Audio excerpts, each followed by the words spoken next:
What's going on, y'all? It's One Way to Flood. This is another episode of Tone Up Tuesdays. On this episode, we're going to be looking at 3 advanced leg exercises that you can do at home. This is for anybody that's a little bit more seasoned with, their training, or that's been working out for a while, somebody that has a little bit more body control. Athletes, if you're an athlete, student athlete, whatever you see yourself as, these are different things that'll definitely translate over to the field. You know what I'm saying, with whatever sports you're playing.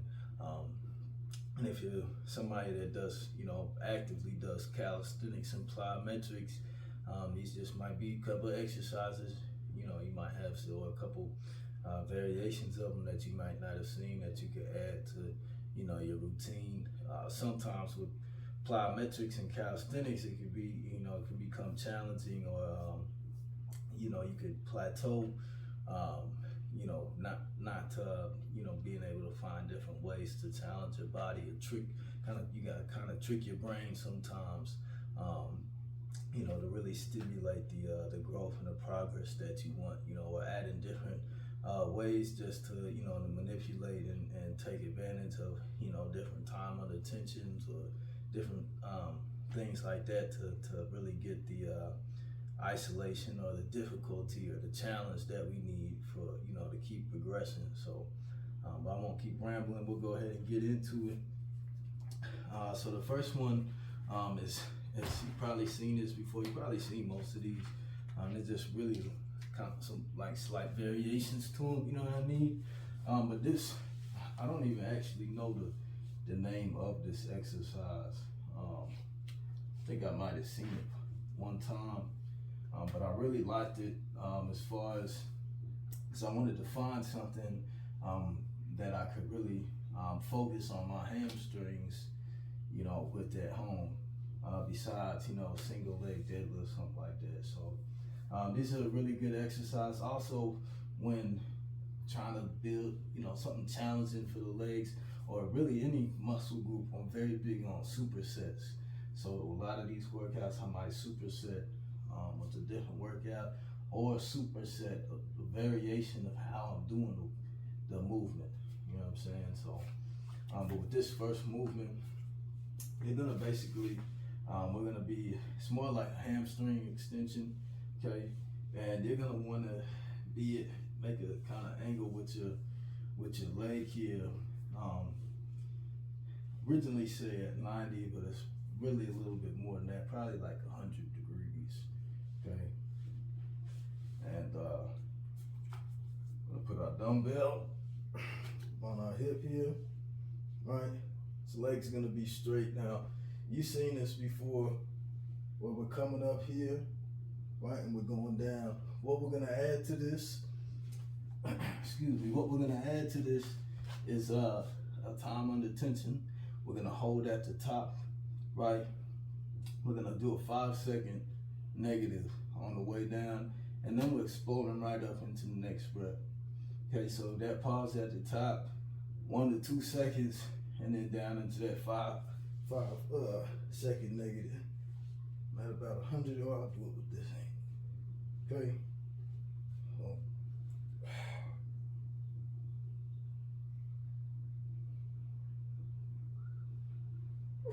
I'm right up.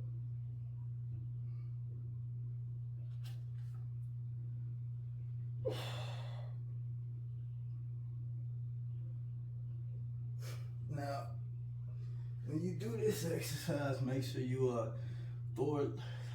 thoroughly warmed up. It will feel like your hamstring might be, on the verge of cramping. Stop what you need to do. Listen to your body. You know what I'm saying? Don't blame nothing. You blame nothing on me, right? But as far as the rep range there, I'll be doing depends if I'm supersetting it. If I'm doing it by itself, between 8 to 12 reps. You want to make sure you're getting your quality reps though, as I was saying before. If this angle is not good, you're not going to get a great rep out of this. Okay, so that angle that I find most effective for me, and it kind of depends on how long your legs are too, is about 100 degrees. So if this is 90 degrees, I'd probably be about here. You know what I mean? adjust that as you need to. Okay, if I wasn't doing this with the weight, just regular, I might do 20, 25 reps, but I would say between 8 to 12 reps each leg, and really focus on the quality of your reps.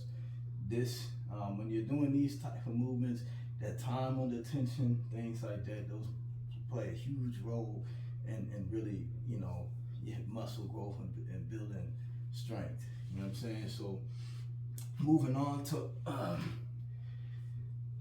know you might not be able to see me, but just pay attention to the movement here. So this is a, well, while I'm explaining it, this is called, I just call this the monk squat. I don't, somebody might, you know, this is probably a movement, I'm assuming, but this is basically a single leg squat we're gonna do with our dumbbells, okay? And I really like isolating with a single leg because it really makes you work on your stabilizing muscles, all those little assisted muscles, all those little things. You're doing this single leg movement, everything kind of gets pushed to, you know, its limit. And so you gotta have to keep your balance. You gotta work on so many other things when you're not supported by your other leg and doing the movement. So, you know, when you're running, even if you're playing football, whatever sport you're doing, there are a lot of times when you will find that you're in an awkward position, a position that requires you, you know, to hold some balance, or different positions that require you, you know, those stabilizing muscles, those, you know, all the muscles in your those muscles for functionality, to be, you know, responsive and fast and durable, you know. So these type of exercises, I really am big fan of when it comes to, you know, really getting more in tune with your body control. You know what I'm saying? So I'm gonna show you this from a couple of different angles now. I'll just show you by itself.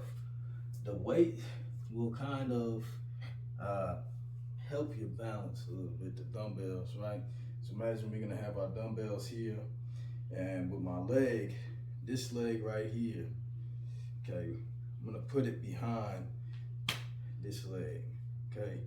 That's like your support for your balance, okay? So when I'm doing this, and the same thing, we're going at least 90 degrees when we come down here. So we should be looking at least about here, right? And this, like I said, this is a really good movement. You will feel this in all of your leg, you know what I'm saying, from your glutes, well, you know, not so much your calves, but you know, you will feel it though. You'll still feel it in your calves, just not as much as your glutes, quad, and hamstring. This is what it's gonna look like here. Maybe here.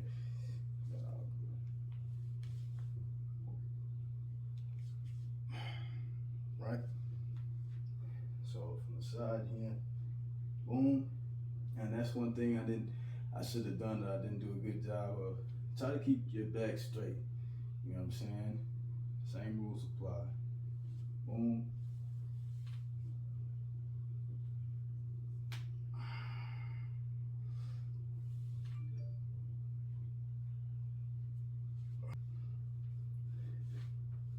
This isn't a fast movement.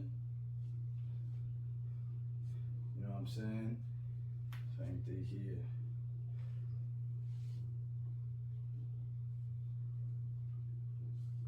And you can add the calf raise to the end, but you don't have to.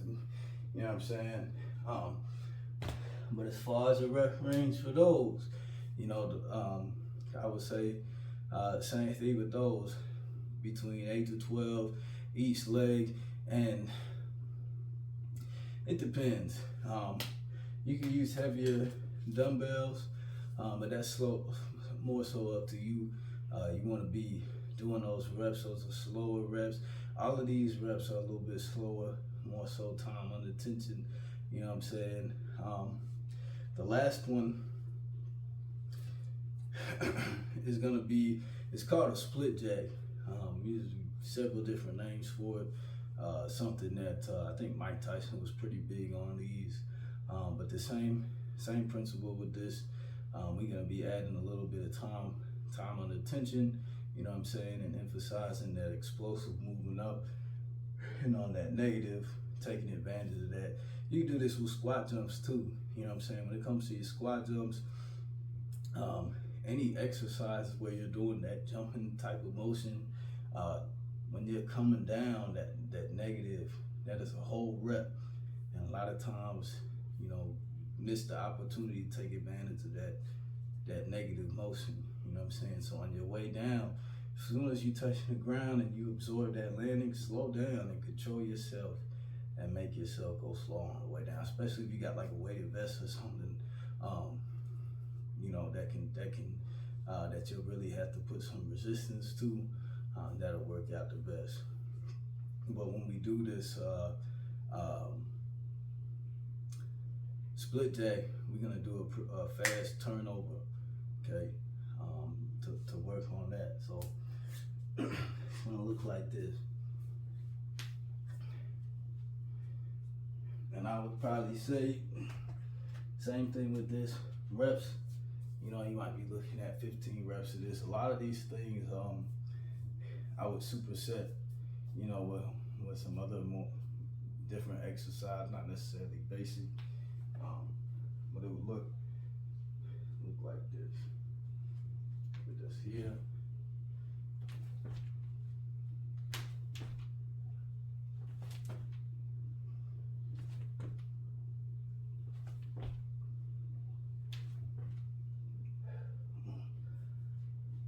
Right, so as I said, you know what I'm saying, a lot of these moves are to translate into functional movements, you know what I'm saying,